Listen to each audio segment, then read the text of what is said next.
Heyo, it's me Harper Savage, and today I'm going to be doing a coloring page in this Anamorphia book by Kirby Rosanes.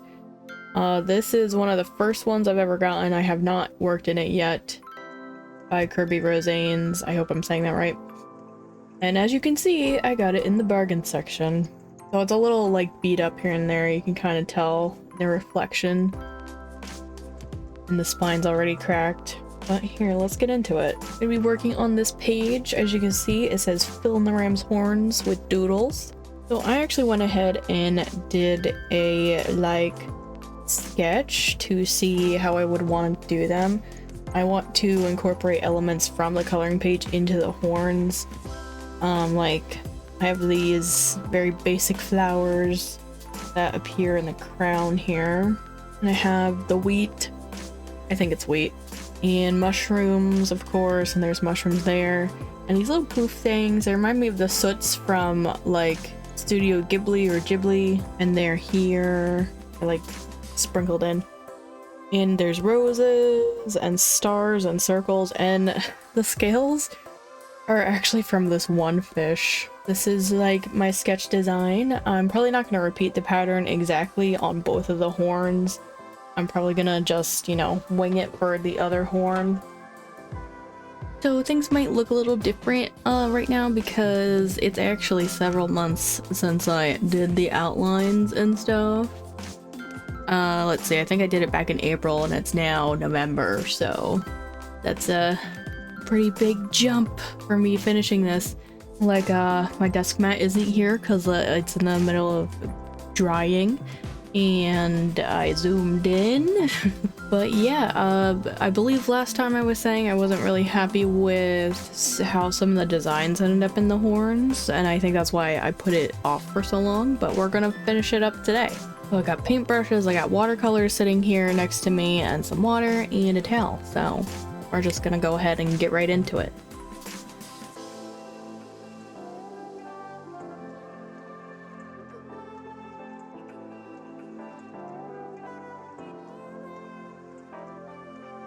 So like I said earlier, the first part of the intro was recorded back in April, so it looks kind of like I got the Kirby Rosanes book for the first time because at that moment, that was the first time I was experiencing this Anamorphia book. I have since done stuff in it, I think I've even uploaded a couple videos of stuff that I've done in it.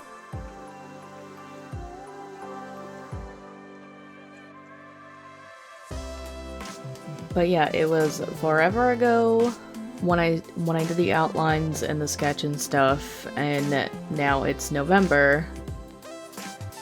So that's quite a big gap to have a break. I was just very discouraged because my sketch looked way better than what the outcome was, and I think it's because I decided to get rid of a couple designs and change them. I know I had stars at some point, but I changed that. I actually think I have a different amount of sections in each horn. That's why I was struggling. Because I didn't have the same amount of designs that I did on the sketch that I needed on the horns because I sectioned it out wrong. And it kind of all went downhill from there. And it really put me off about the whole thing.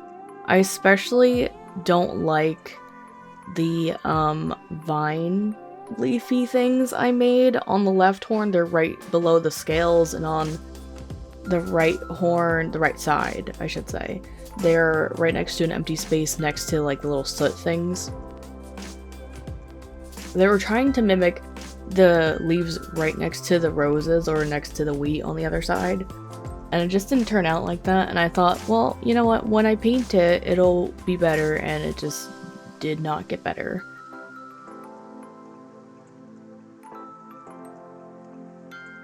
And I'm also not a huge fan of the polka dots and the half circles and the wiggly lines. They're actually all right next to each other on the right side of the horn.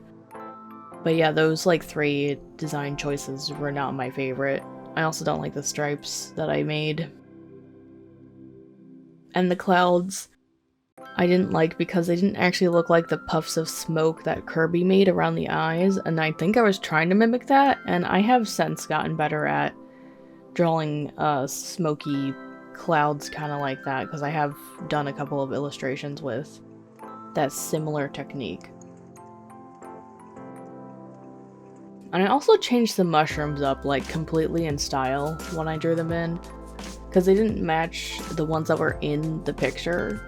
Like, my mushrooms were more wider and like chubbier, I guess is the best way to say it, and I made them taller and longer.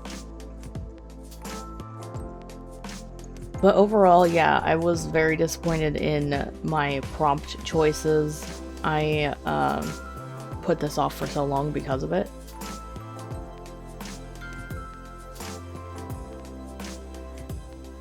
Even while like painting this, I kind of got discouraged because the original plan was do a watercolor primer, basically, and then go over everything you want to color with a colored pencil. And then once I did that, I wasn't happy with the watercolor choices I made either. And then I decided to get out the Mondo Llama watercolor brush pens to color everything in, to kind of just make this process a bit faster.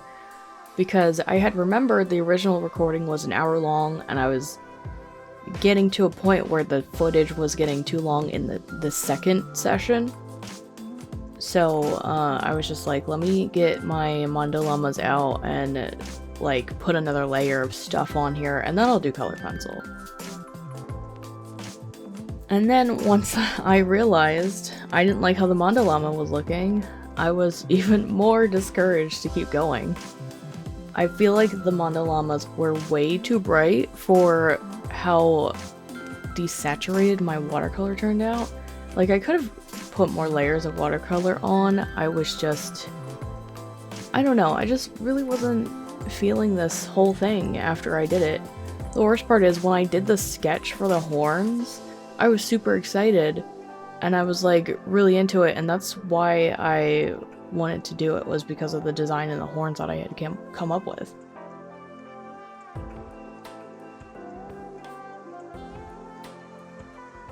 But then when it actually came to doing the horns, I screwed up. Well, in my mind, I screwed up. I mean, you guys might think it looks fine, but I'm just like overall not happy with like how anything's turning out right now.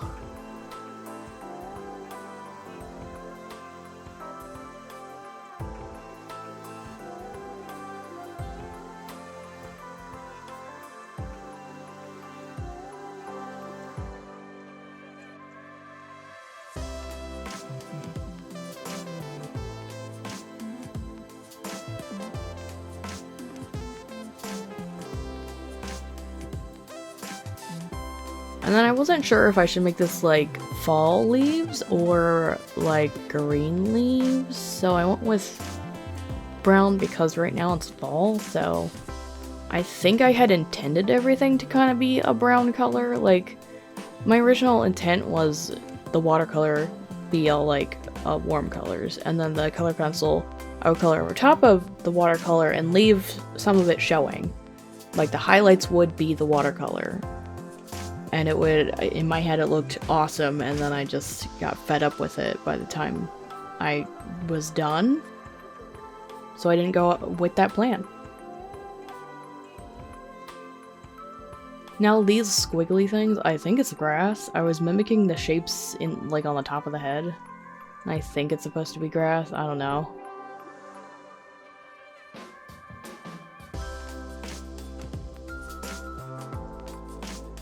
And I was trying really hard to not introduce new colors after a while, because I'm like, I have almost the whole rainbow on here, I think we need to cut back somewhere.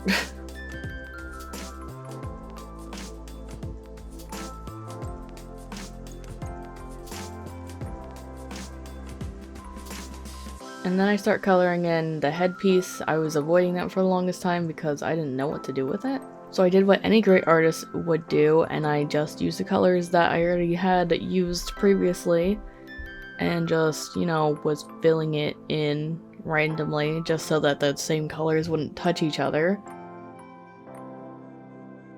While also going back and doing some stuff in the horns I was avoiding. Like, I was avoiding a lot of stuff in here, and I was like, well, I have to do it. Like, I can't avoid everything until it's just not getting done.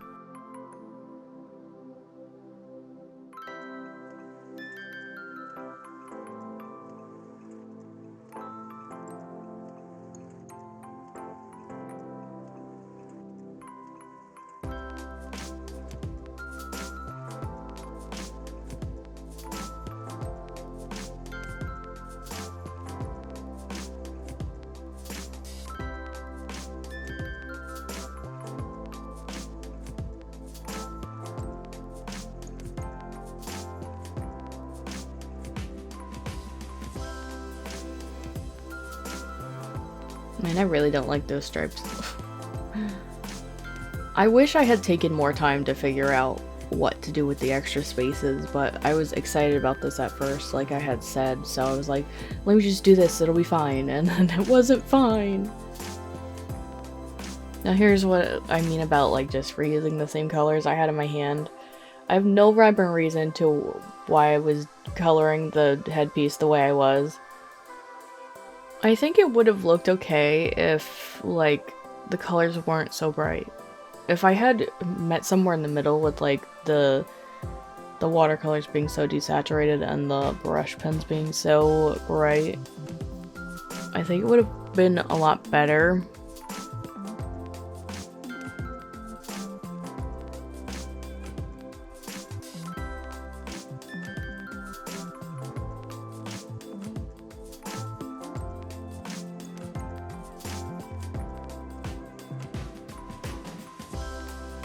But what do you guys think about, like, the prompt style of coloring books, or the find the item on the page?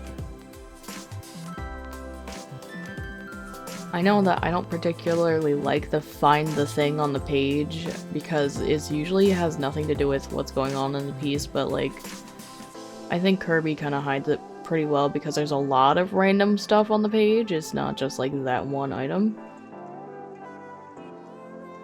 But I know I personally don't like it, and I don't know how it became so popular. I guess it's just not my thing.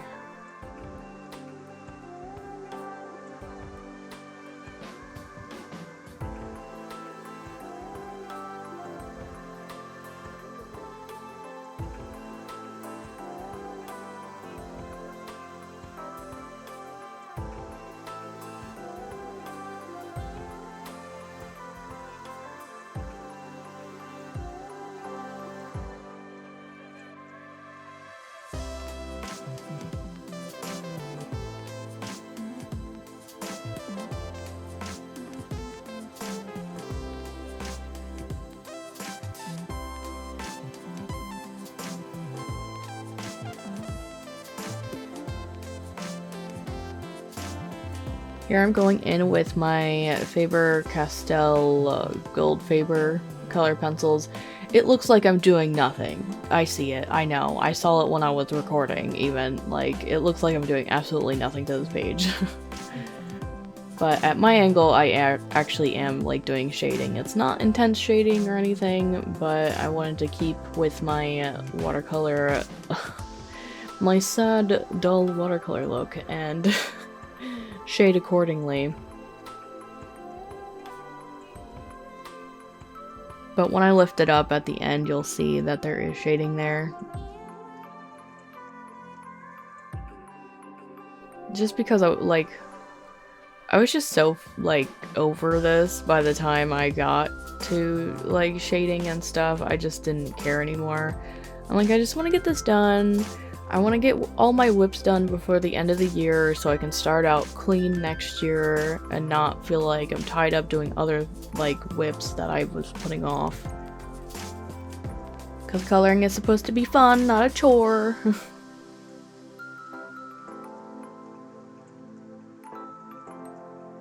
Does anyone else have that kind of resolution where they're gonna be like, I'm gonna finish all my whips, or I'm gonna finish this one coloring book before the end of the year is up? I'm really curious to know. And how it's working out for you. Because I think I only have, like, 2 other whips right at this moment. And I'm kind of working on them. They're not anything big either, which is the worst part. Like, it's nowhere, like, as big as this whip was. That's why I wanted to do it first. Like, this is a full-on double-page spread. And the other ones are, like, easier. Not easier, I guess less detailed coloring books, so it won't be as hard to do them.